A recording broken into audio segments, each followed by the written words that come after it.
obviously, last night things didn't go your way. How are you feeling now? Oh, it's mixed emotions because I tried to make some big moves really, really early, and look, they didn't stick. But I had a ball doing it, so it's a bit of an emotional roller coaster today. Yeah, I can imagine. And obviously, I mean, you said you wanted to throw bombs. You definitely did that. Can you talk me through your strategy and what was going through your mind and why, I guess, you approached the game like that at your first tribal council? Yeah, look, I think certainly the strategy I went in with isn't necessarily the strategy I continued with. Once I got there, look, I was pretty overexcited. It's probably the first point, but then also, the stakes are much higher having returnees there, and I just thought, rather than wait and be a sitting duck, why not just get out there and see what a mess I can make? Well, it was really fun to watch. I mean, did you actually think you were going to get away with no one recognizing you from the Traitors New Zealand? Look, yeah, kind of. Initially, I thought perhaps people hadn't seen it, hadn't seen the season, and I thought that would be a really good bonus for me if that was the case. But I always knew if anyone clocked me, I would have to divulge immediately because I thought that would be currency in the game that would possibly get used against me at a later point if I was to run away with the game and forget that information was there. So I think, yeah, I had to change tact a little bit once I worked out that a couple of people had seen my season. And we obviously saw that moment that Mark revealed that he knew exactly who you were. Can you tell me about that moment? Yeah, look, I was a bit annoyed because it was like I knew it was like this guy's gonna stuff me up, and I could tell too by the way we're just like chewing cud, and you just know it's like bugger. I think that's what I was thinking was just a bit of an bugger moment. Yeah. Yeah, and from that point, I guess, did your secret, I guess, spread through the tribe? Did everyone become aware that you were on the Traitors? Yeah, it didn't take too long for people to clock on, and I think hard to know what conversations have been said in terms of your gameplay and people's perception of your gameplay from a previous game. So I just tried to downplay it as much as I could, and I think to some degree it worked. But having Mark having watched my season, I think he was, a couple of steps ahead of me because he sort of, I guess he could work out how I think, how I operate, and possibly he was right not to trust me. What was your reaction, I guess, as someone who had been on the Traitors and had done well on that show? I guess from your perspective, when you arrive on the beach, you see that there are returnees this season. There's someone like Johnson who did very well at Big Brother. Was that a positive for you? Yeah, I thought, oh gosh, these people are real threats. Like I don't think I need to be that concerned. Like I very much thought that people would be going for them well before others, but it was wrong. And I think it was a shame. I really wanted to get out a big dog early. Yeah. And so, can you talk me through that? I guess it was a crazy scramble, it felt like. Can you sort of tell me how the day unraveled and what was your thinking in terms of throwing those bombs out at the camp? I think my thinking was, I haven't had much sleep, and I think I'm just going to go a little bit wild. And I think what it is too is because you know that the returning players are there, you step it up a notch immediately, and so everything is just the speed at which things happen is wild. Like that scramble, like you don't see it, but like I was running. I ran from scramble to scramble because I didn't want to waste any time dilly dallying walking if I could be somewhere telling a bunch of lies, like I that was a waste of time. So like it was running, and it is as frantic as it looks. You've got a limited amount of time, and also, of course, as you're approaching each person that you want to approach, they're usually standing by two people who you don't want. So, you've got to try and have those conversations in other ways too. So you're all also waiting for people to leave so that you can slide on in there. And it's just an ever moving game of Tetris, and you've just got to have your wits about you. Did you feel like people were believing the lies that you were telling? Nah. So I think that's why it got worse, because I was like, well, that's not working. Try something else. I just thought, you know what, you've got to be so agile. And because I just told so many porkies, I just got on a run, and then I just couldn't even. I feel like I couldn't even stop myself, and I was just having so much fun. But then you lose track, and you can't remember who you told what lie to. So it is actually a terrible strategy, because unless you've got a like really good memory with no sleep and no food, then probably not the best strat. And going into tribal, where did you feel like the vote was going? I thought it was going on me, but I also thought I had a 1% chance of it not being me too. So I went in thinking, yeah, it's probably me. I've told too many porkies. No one's giving me eye contact.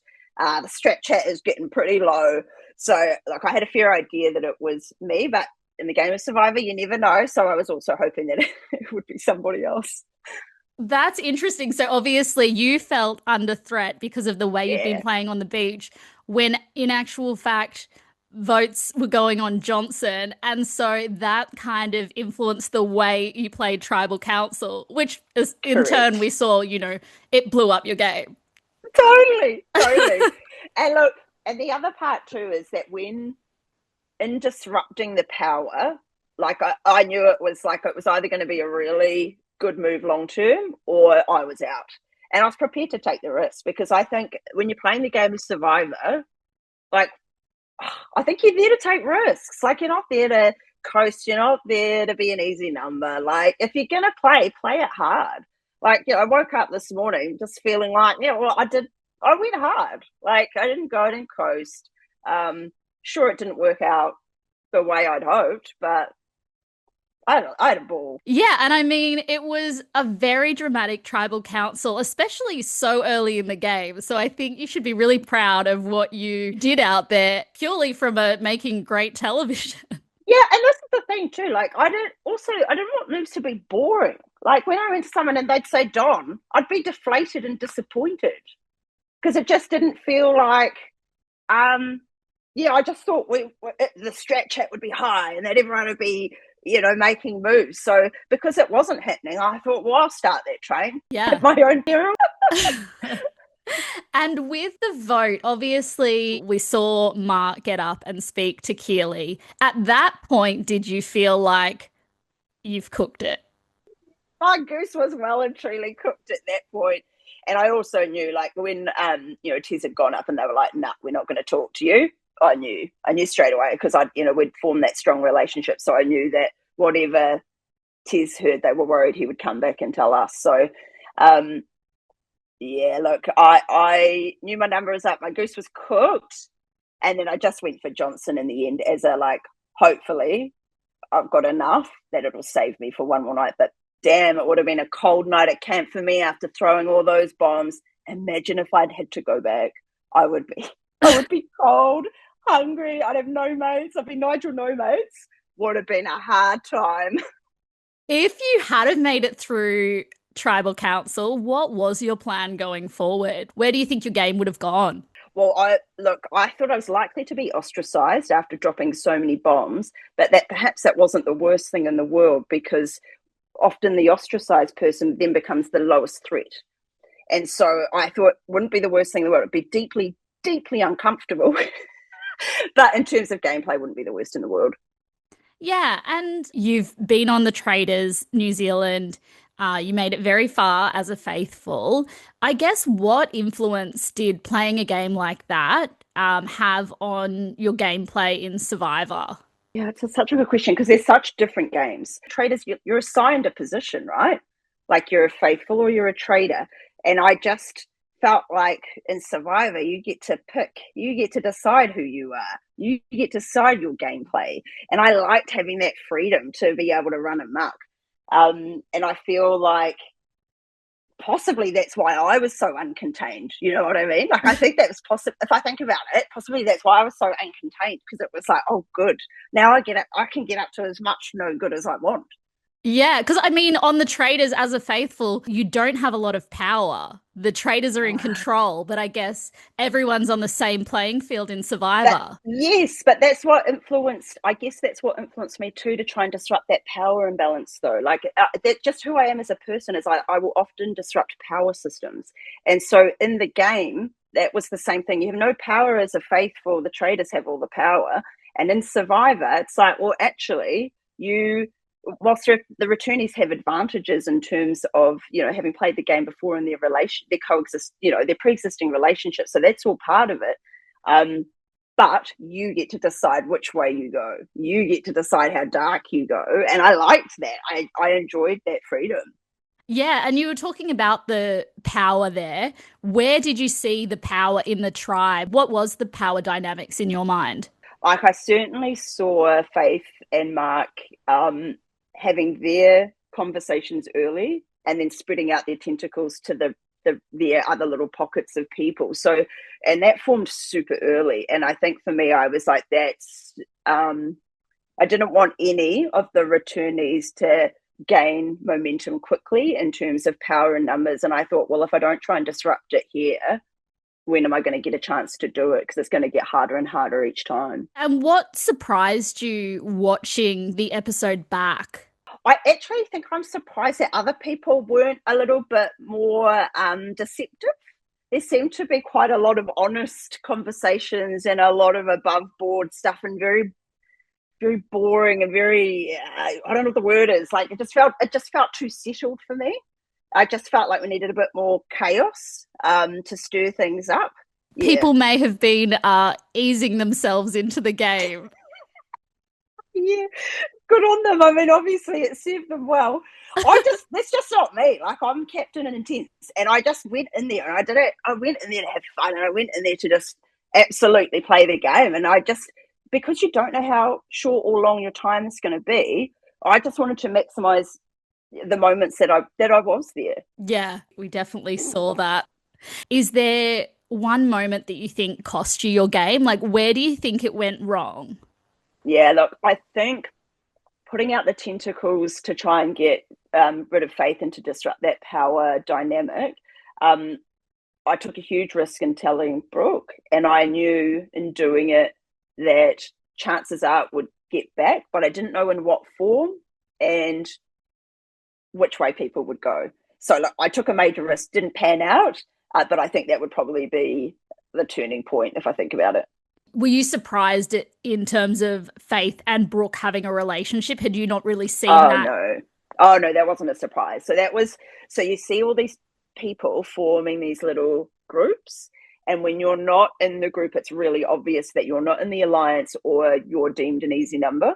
And so because of that, I just never want to be that. Like, I would rather go out when I went out and go out with a bang than to like go easy and then be taken out anyway. So yeah, no, I think you could see it forming. And for me, as I wasn't in that alliance, it didn't feel like I was taking as many risks as I was, because it's like, okay, well, if you're not in it anyway, may as well try and bust it up. Yeah, so you're just trying your luck to see if you could kind of disrupt. That's the story of my life. I'm just trying my luck. Applied for Traitors, tried my luck, got on. Applied for Survivor, tried my luck, got on. Like, it's just unreal. You just got to try your luck. And have you wanted to do Survivor for a while?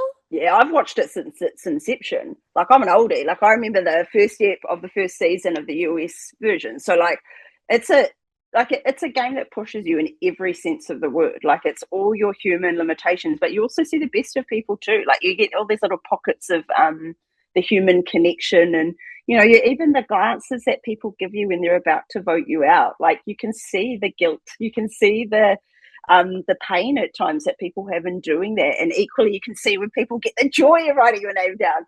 So like, it's just such a wild ride, and it's just something that you will never you're so immersed in the game when you're there that I just think it's worth going hell for leather and just trying everything you can. Yeah, absolutely. Was it everything you hoped it would be? Like, I guess you weren't there for that long, but I guess you got to Nah, experience it for 5 days. And yeah. having been such a fan for so long, I guess, how did it feel to actually be playing the game? Crazy. Like when you're standing on that, when you enter on the first day, it is so surreal because you just can't imagine the scale at which you're there and you're looking at the challenge and you're looking at David and you're looking at the other cast members and you just like you are just pinching yourself the whole time that you get to participate in something. And as an adult, like you're getting to play games 24/7 with a whole bunch of people who love playing games. Do you know what I mean? So it's like it's such a cool, intense thing. And I wish I had have stayed longer. And like, look, it was redemption, right? I didn't get my redemption. So as much as I had a great experience, I mean, it's going to niggle me that I wasn't able to kind of get that. So I don't know how I'm going to get it, but I'm going to have to go and get it elsewhere because I haven't been able to get it from these two games. But plenty more games to be had. Yeah, I mean, that's what I was going to ask. You said you were still chasing redemption. What would be some way that you can get that redemption? Look, I reckon Big Bro would be the way to go. Like, you know, Luke and Sari have done that trifecta of doing Traitors, Survivor, and Big Brother. I would love to give Big Brother a go. Damn, I'd like to play it with Johnson.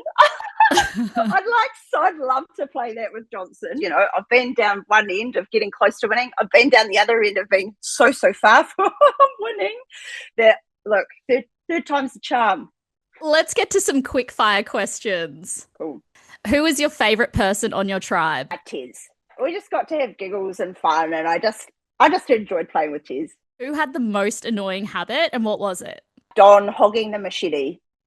He would hog the machete. If you wanted the machete, good luck because it was Don's. Which returnee from this season would you have liked to play with more? Harry. I never got the chance. I wanted to play with Dirty Harry. What hurts more, getting murdered so close to the end on the Traitors or getting voted out second at your first tribal council on Australian Survivor? Oh, they're both daggers to the heart, but I think the closer you get to the end and you don't get it, the harder it is. So I'd probably go Traitors. Proudest moment of your game? Proudest moment. I mean, it's much easier to think of the least proud moment. Proudest moment of my game. I just think taking the swings. Like, I'm just proud I took the swings. Like, what are you there for if you're not going to take a swing? Love it. Most embarrassing part of your game? So many points. Well, I'm glad it wasn't shown in all its glory, but getting my ass over those like confidence wall things. And I couldn't do it. All those like burly young men had to help me do it, but deeply glad more of that wasn't shown. Yeah, embarrassing. Would you ever play Survivor again? Oh, such a hard one. Well, I have to say yes. I haven't had my redemption. I would have to say yes. Even though I ballsed it up, yeah, I'd have to try again. I'd have to. You've just got to give it a go.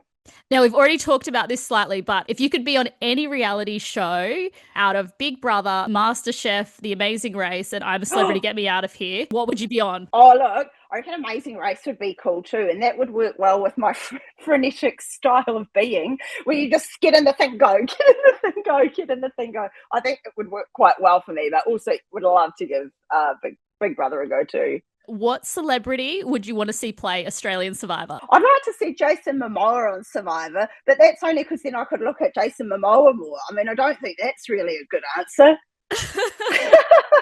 Finally, describe your Survivor legacy in 3 words. Despo, frenetic, and bold. Well, thank you so much. I feel like we were robbed. You would have been really fun to watch if you were there for a bit longer. Yes. And obviously, I know it's not ideal to go out second, but I think what's really good is that we saw that you really set the tone for tribal councils going forward. I think it wasn't an easy start to the game. I think we've had an amazing tribal council from the get-go. So I think it's really going to force people to play. Yeah, I can't wait to see what the rest of the season looks like. Like if that was our first tribal, like good luck for the rest of them, eh? All right. Thank you so much, Kat. Oh, thank you, Hayley. That was lovely. Thank you so much. This is Beyond Reality.